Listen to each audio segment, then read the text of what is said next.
Hey, what is up, everybody? It is Uncle Mad. Good morning. We are back. World Cup action is returning today. We start off the day with Croatia and Brazil kicking off in about 20 minutes from now if you're watching this live. If you're watching the replay, who knows when the game happened at this point in time that you're watching right now. But we're going to give a quick little rundown of the quarterfinals. We'll kind of look back to what these teams did to get here in the round of 16 and just preview who's going to make it through, who's going to get to the semifinals, what are the final four teams in this World Cup going to be. Merry Christmas. It's good cup of coffee, good coffee. All right, so starting off, as we mentioned, Brazil, Croatia kicks us off this morning. And wow, I gotta say, it feels like Croatia got really kind of hard done by the scheduling here. Really feels like France England should have been the other game today, but I think there's like a shuffling of the schedule to kind of balance out who gets the extra days off, who gets the rest.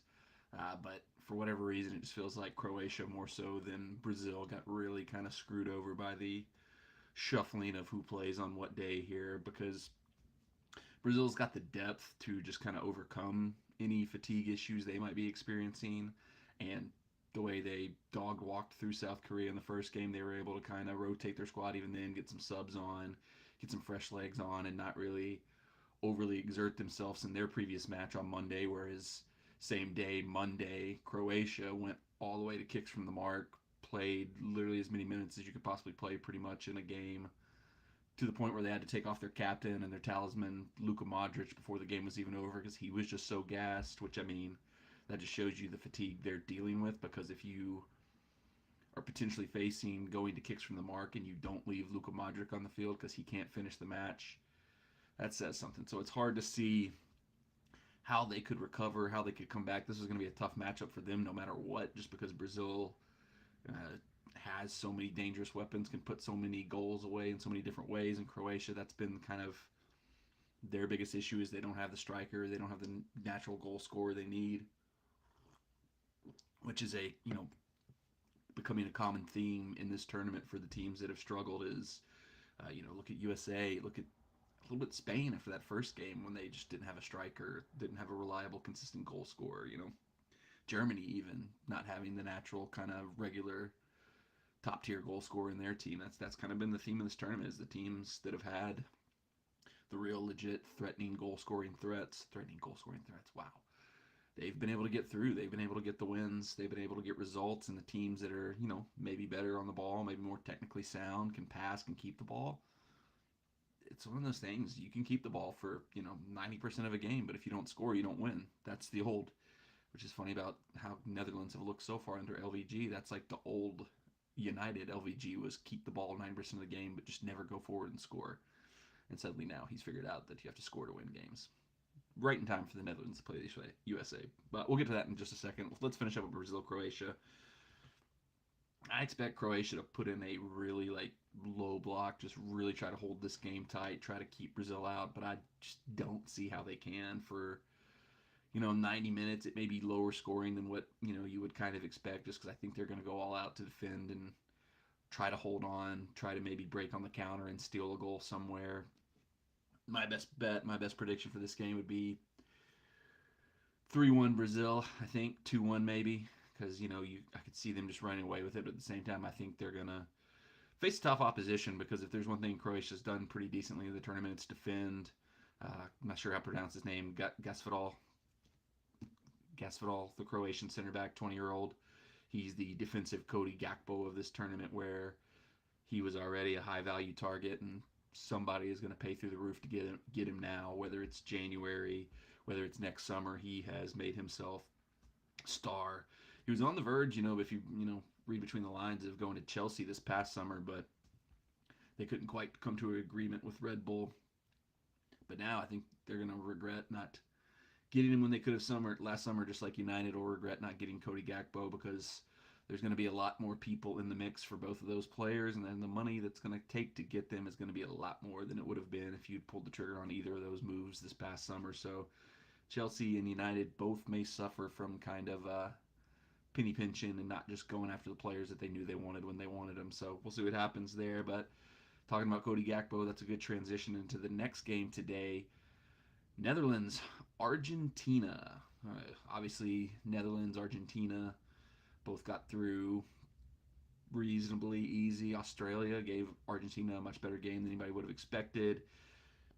USA, Netherlands is weird game the more I think about it. Like, it feels more and more like Netherlands just let us have the ball, let us do whatever we wanted. And they were ultimately, anytime they wanted to attack, they attacked and scored.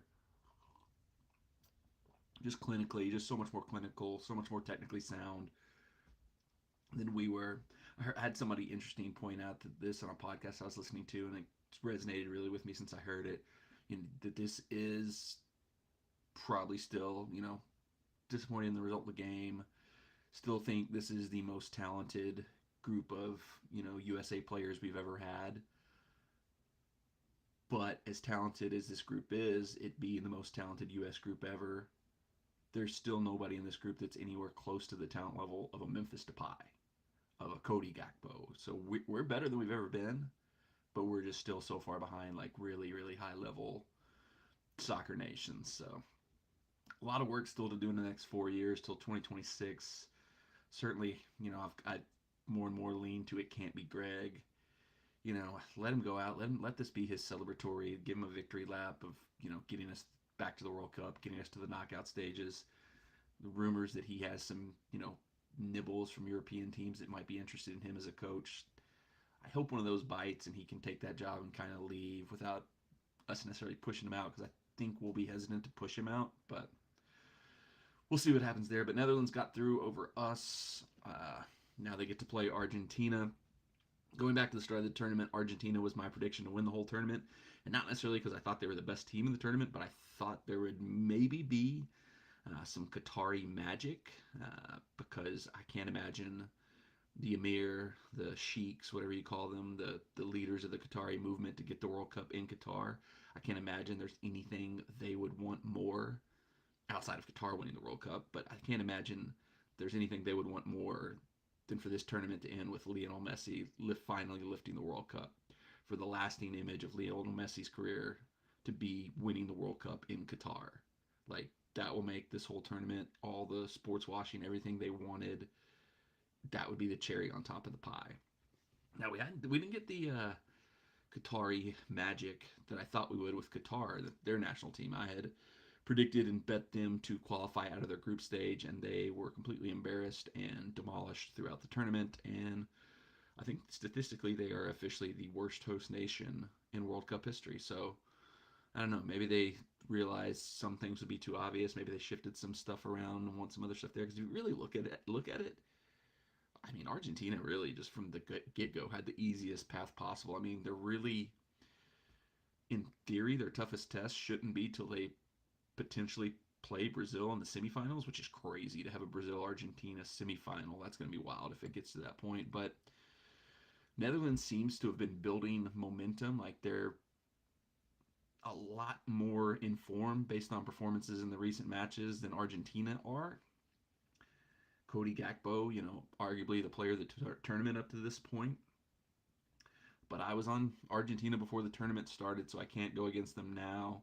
They haven't, I did think they were a pretty talented group. I kind of even said I thought this was the most talented overall team they've had in the Messi era, but kind of hasn't played out. I think there's been some weird selection choices by the manager, like Angel Di Maria still kind of being a relied upon player at this level seems odd. The center back pairing has been Nicolas Otamendi and Christian Romero. Uh, Lisandro Martinez, who's been one of the better defenders in the Premier League so far this season, largely left out of the team. I don't know. I can kind of understand it, though, because he's such a wild card. You can't risk going down a man, losing a player in the World Cup the way you can in the Premier League, where it's just one game, you got 30-something more to go. World Cup, you go down a man, you could be in trouble. So maybe it's a discipline thing where they just can't trust him to make sure he stays on the field, which I could totally see, totally understand. But it seemed like this was like a better team to build around Messi, but they've had the same kind of problem that they've always had of like fitting square pegs into round holes, where they've got, good players, but they don't really always put all the players in their best positions. And that's been a weird thing throughout this tournament. And a lot of people have argued for it, like with the U.S. in particular, when there was questions about why isn't Brendan Aronson starting, why isn't Gio Reyna starting. Just figure out how to get him in there. Just put the best 11 players on the field. I see the logic there, but at the same time, we've seen throughout this tournament when players are playing out of position, it's not really working well. Spain, for once again, as good as they looked in the first game, they kind of fell apart beyond that. Played a CDM at center back, played a winger at striker, played, you know, a left winger at left back in the final game against Morocco. Just weird decisions have hurt teams like that. It hasn't worked out too well. France is kind of the one team that's sort of getting away with it by playing Jules Koundé as their right back.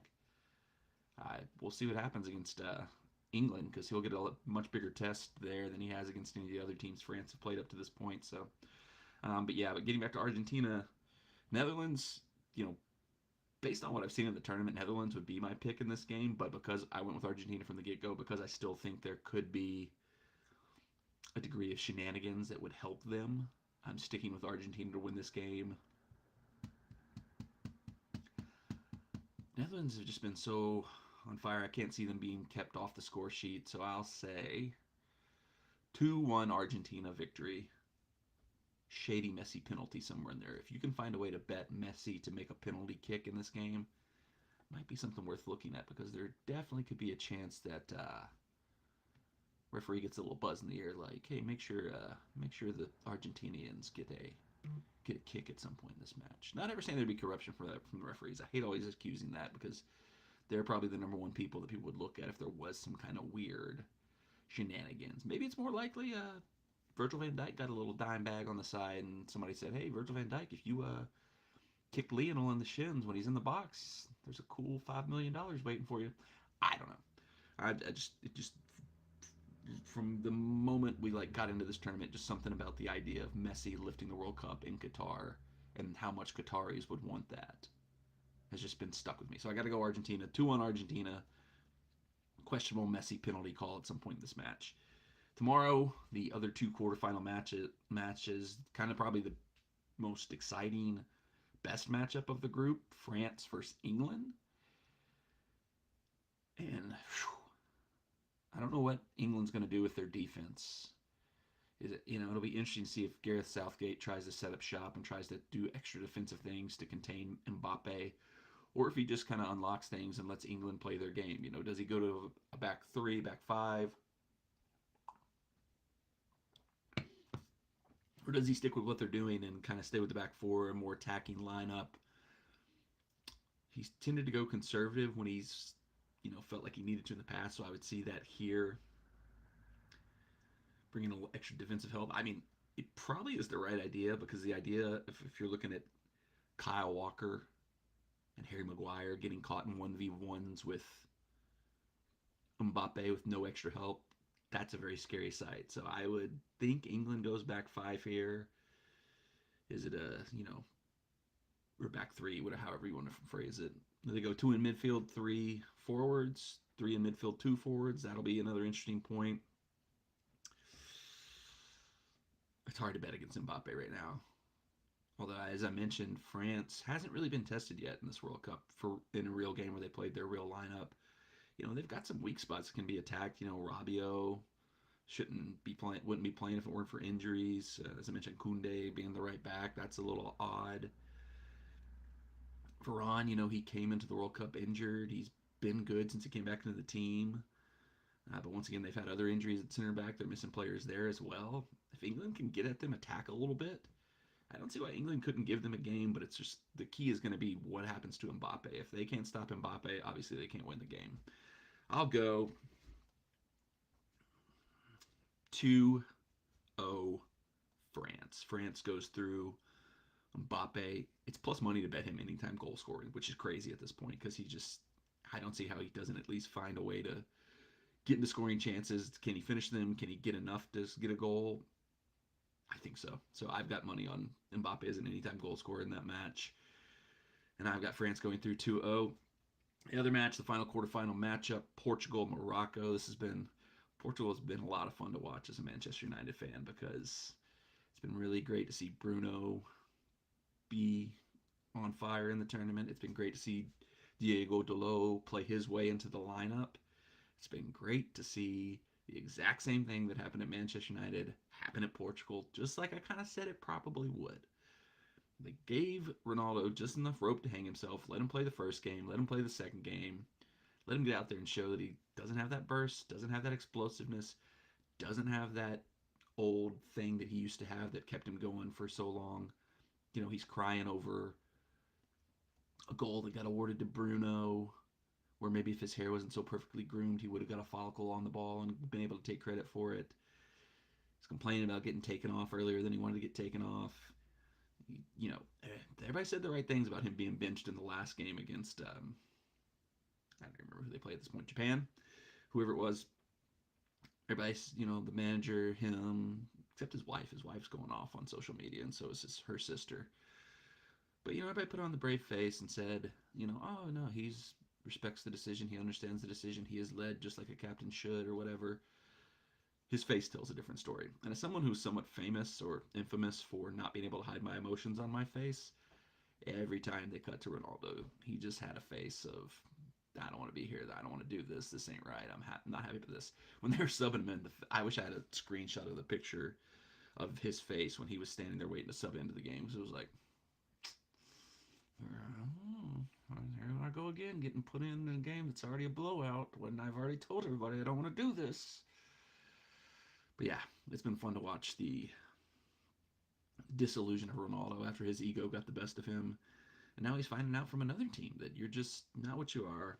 To see throughout the tournament that it looks like he's not going to get to go to a Champions League team to prove that he's still at the top level like he said Wayne Rooney was jealous of him for being, that he's just going to take a cash grab and go play in a league in Saudi Arabia where nobody's ever going to see him again is going to be great. It's a shame because for a long time, I really was on Team Ronaldo. He was my GOAT for a long, long time because I thought he had more to him than Messi did with his pace, his strength, his power, his athleticism. But I think in this tournament we've seen why he's fallen off a cliff and maybe Messi hasn't, is that Messi just, with the ball at his feet, is just a different player. Like his control, his ability to maneuver through tight spaces and just keep the ball glued to his foot is unlike anything we've seen from any other player. And he doesn't have that burst. He doesn't have that explosiveness to create that little bit of space, but his control of the ball makes it where he doesn't need that little bit of space. And that's another reason I'm probably rooting for Argentina at this point, because nothing would give me greater pleasure at this point with my disillusion. That's not the right word. Disenchantment, I don't know, with Ronaldo than for him to have to see Messi lift the World Cup. That would be a beautiful final. Argentina versus Portugal. Ronaldo on the bench. Messi scoring the game winner. Messi lifts the World Cup.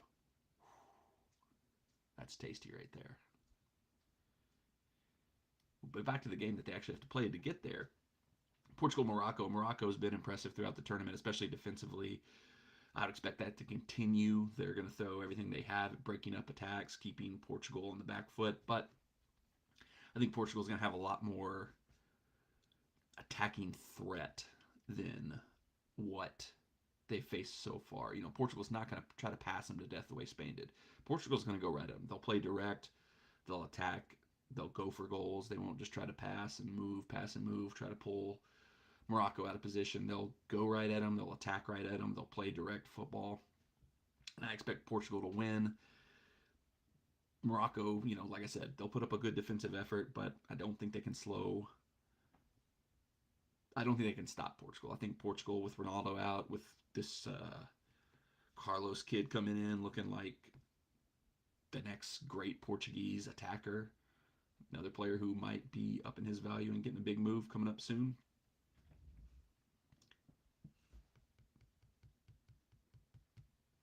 I'm going to say 1-0 Portugal. I think Morocco will put in a great defensive shift, but at some point in time, Portugal will find a way through. They'll get a goal.